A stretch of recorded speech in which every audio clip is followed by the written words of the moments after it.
Assalamualaikum warahmatullahi wabarakatuh. Selamat pagi anak-anak, bagaimana kabarnya hari ini? Mudah-mudahan kita semua senantiasa dalam keadaan sehat walafiat, tanpa kekurangan suatu apapun. Amin amin ya robbal alamin. Nah, sebelum pembelajaran ini kita mulai, alangkah baiknya kita berdoa terlebih dahulu. A'udzu billahi minasyaitonir rajim. Bismillahirrahmanirrahim. Raditu billahi rabba wa bil islami dina wa bi Muhammadin nabiyya wa rasula. Rabbi sidni ilma warzuqni fahma. Amin ya rabbal alamin. Nah, anak-anak, pada kesempatan kali ini kita akan kembali belajar pendidikan agama Islam dan budi pekerti kelas 6 semester 1 bab 4, ayo membayar zakat ya. Nah, silahkan kalian buka LKS PAI kelas 6 semester 1 halaman 31. Dan jangan lupa persiapkan buku tulisnya juga ya. Oke, langsung saja kita masuk ke dalam materinya. Yaitu bab 4, ayo membayar zakat, subbab A, zakat dan ketentuannya, B, macam penerima dan hikmah zakat. Yang pertama adalah A, nah ini, zakat dan ketentuannya. 1. Pengertian dan dalil zakat. Zakat menurut bahasa adalah tumbuh, berkembang, suci, baik, dan berkah. Sedangkan menurut istilah adalah kadar harta tertentu yang wajib dikeluarkan oleh seseorang dari hartanya untuk diserahkan kepada orang yang berhak, atau istilahnya adalah mustahik, dengan persyaratan tertentu.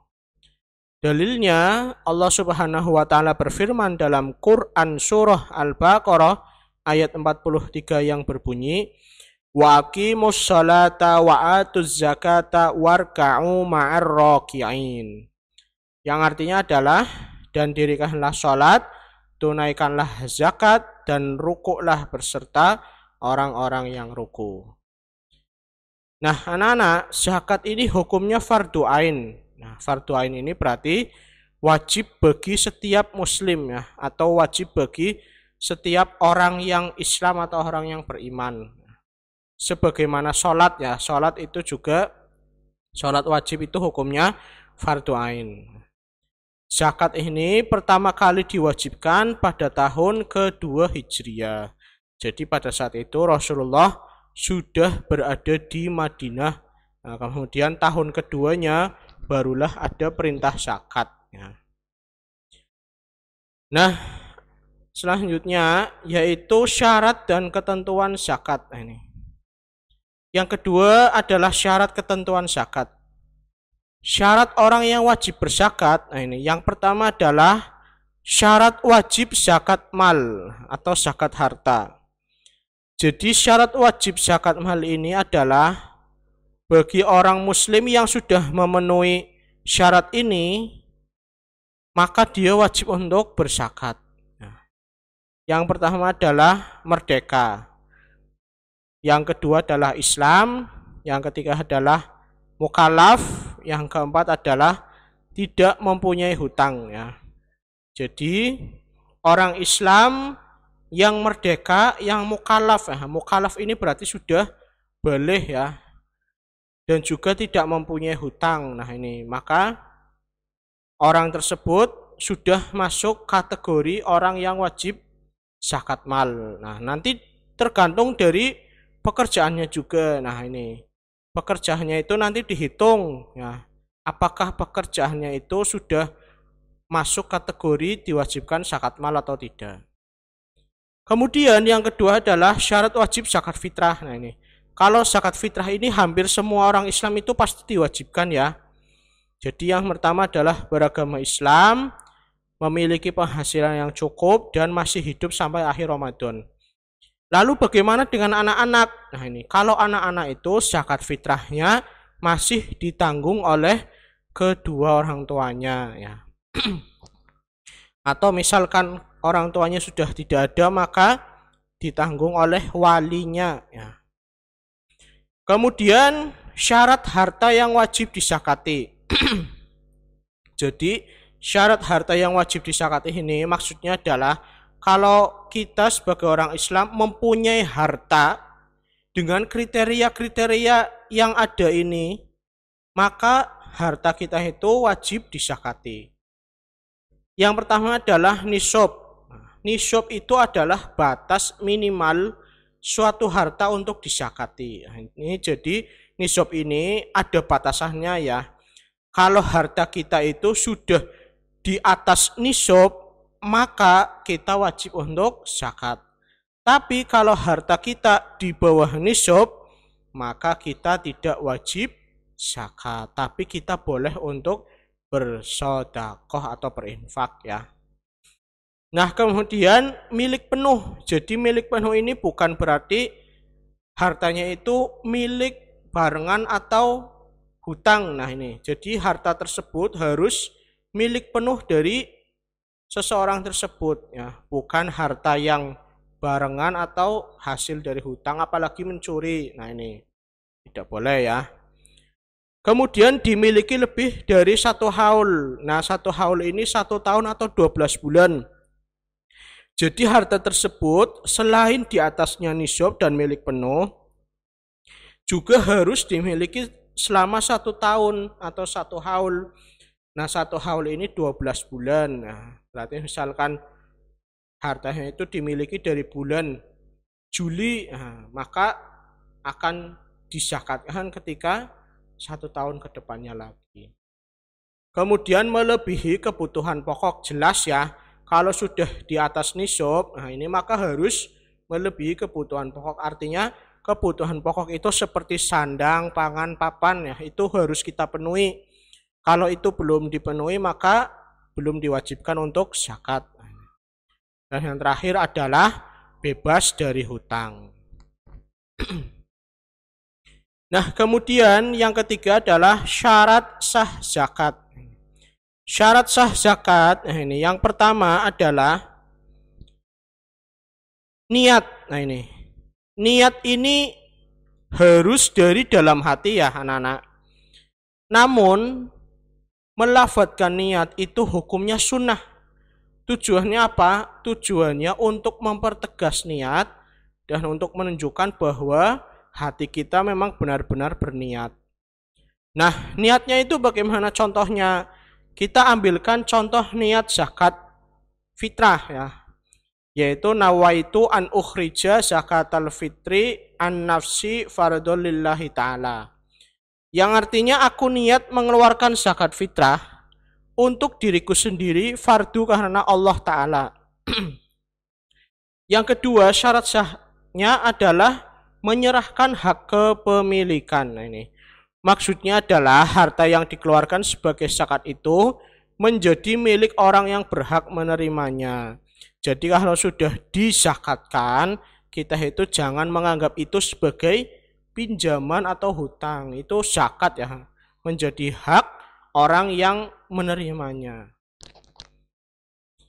Nah selanjutnya adalah B, macam penerima dan hikmah zakat. Yang pertama adalah macam-macam zakat. Di antara macam-macam zakat yang sering kita dengar yaitu zakat fitrah. Zakat fitrah ini atau zakat fitrah adalah sejumlah harta yang wajib ditunaikan setiap mukallaf pada penghujung bulan Ramadan. Nah, anak-anak pasti tahu ya, kita kalau bulan Ramadan pasti mengeluarkan zakat fitrah. Nah, kamu pasti pernah bertanya enggak, kok kenapa kita zakat fitrahnya beras? Nah ini, karena zakat fitrah yang dikeluarkan itu harus berupa makanan pokok yang dibayarkan sebanyak 1 sok. Nah, ini. Makanan pokok kita orang Indonesia, khususnya orang Jawa itu kan nasi ya, bahan makanannya itu kan beras. Maka zakatnya itu berupa beras. Nah, banyaknya berapa? banyaknya yaitu sebanyak 1 sok. 1 sok ini macam-macam ya.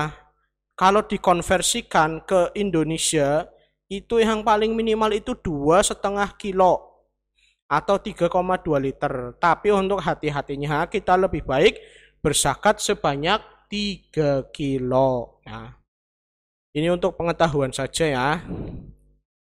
Nah, kemudian tujuan zakat fitrah yaitu untuk membersihkan jiwa dan berbagi dengan fakir miskin. Kemudian waktunya itu yaitu boleh dimulai dari awal Ramadan sampai menjelang sholat Idul Fitri. Kemudian ada zakat mal. Nah ini, zakat mal atau zakat harta yaitu kewajiban mengeluarkan sebagian harta kekayaan berupa binatang ternak, hasil tanaman atau buah-buahan, emas dan perak, harta perdagangan, dan kekayaan lain yang diberikan kepada yang berhak menerimanya dengan beberapa syarat dan sudah mencapai nisabnya.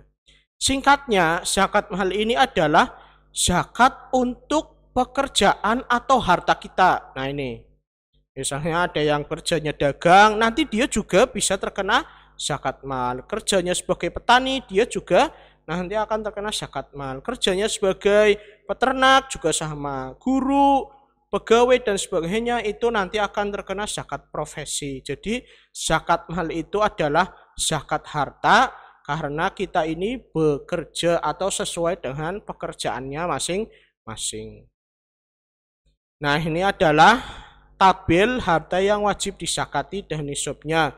Kita bisa lihat ada emas yaitu nisab atau batasnya yaitu 98,6 gram ya. Haulnya 1 tahun. Jadi kalau misalkan kita punya emas sebanyak 100 gram dan itu sudah lebih dari 1 tahun, maka kita harus zakat.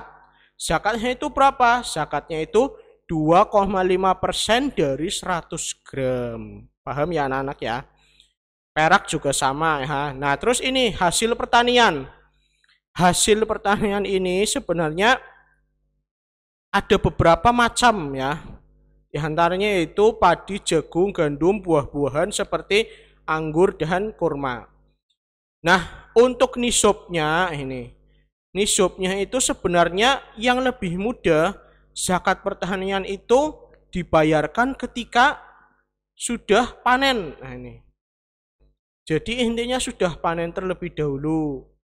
Kalau besar zakatnya ini macam-macam. Kalau pengairannya dengan biaya itu 10%. Kalau pengairannya tanpa biaya itu 10%.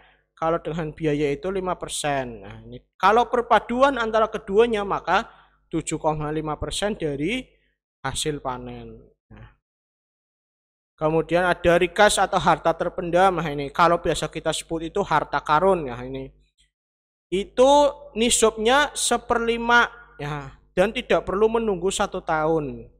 Kemudian kadar zakatnya itu 20% ya. Ini kemudian ada kambing nisabnya 40 ekor, sapi nisabnya 30 ekor, unta 5 ekor.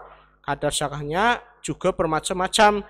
1 ekor kambing domba umur 1 tahun lebih ya. Ini untuk kambing yang sudah di atas 40 ekor. Nah, kemudian kita akan masuk ke dalam mustahik ya. Yang kedua adalah penerima zakat ini. Di sini ada istilah muzaki dan mustahik. Ini perlu diingat-ingat ya. Ini dua-duanya adalah istilah yang berbeda. Kalau muzaki itu orang yang zakat.